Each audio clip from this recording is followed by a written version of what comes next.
शुरू अल्लाह का नाम लेकर जो बड़ा मेहरबान निहायत रहम वाला है। अस्सलाम वालेकुम वरहमतुल्लाहि वबरकातुहू।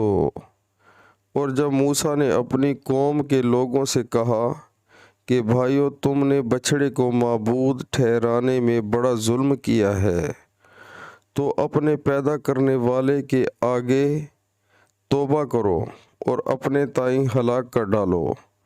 तुम्हारे खालिक के नज़दीक तुम्हारे हक़ में यही बेहतर है। फिर इसने तुम्हारा कसूर माफ़ कर दिया। वो है बेशक माफ़ करने वाला और साहिब रहम है। सुबहान अल्लाह। प्यारे मुसलमानों, अल्लाह ताला हमें कुरान पाक तर्जुमे के साथ सुनकर उस पर अमल करने की तौफीक अता फ़रमाए। 5 वक्त नमाज बाजमात पढ़ने की तौफीक अता फ़रमाए।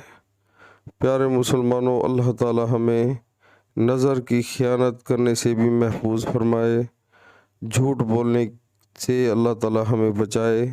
सच बोलने की तौफीक अता फ़रमाए। प्यारे मुसलमानों, अल्लाह ताला हमें जो है वो पक्के ईमान के साथ मौत नसीब अता फ़रमाए और मरते दम कलमा शरीफ ज़बान पर पढ़ने की तौफीक अता फ़रमाए। प्यारे मुसलमानों, जैसे ही नमाज का टाइम हो तो दुनिया के सारे काम छोड़कर अल्लाह ताला के आगे झुक जाएं। इसी में हमारी सलाह है और इसी में हमारी फलाह है।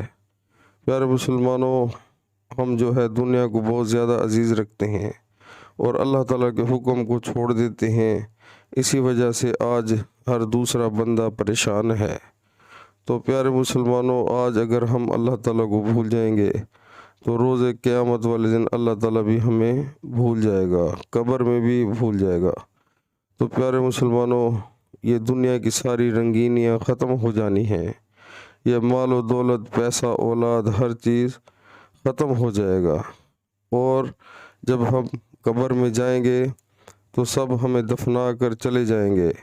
सिर्फ़ वाहिद अल्लाह ताला ही है जो हमारे साथ कब्र में होंगे। तो अल्लाह का जैसा हुक्म होगा वैसे ही हमारे साथ होगा। तो अपने नामे अमाल को नेकियों से भरने की कोशिश करो। प्यारे मुसलमानों, जिस दौलत की खातिर हम झूठ बोलते हैं ये सब ख़त्म हो जाएगी। अल्लाह ताला हमें रिज़्क़ हलाल कमाने की तौफीक अता फ़रमाए। अमल करें, इंशाअल्लाह बहुत फ़ायदा होगा। अस्सलामु अलैकुम वरहमतुल्लाहि वबरकातुहू।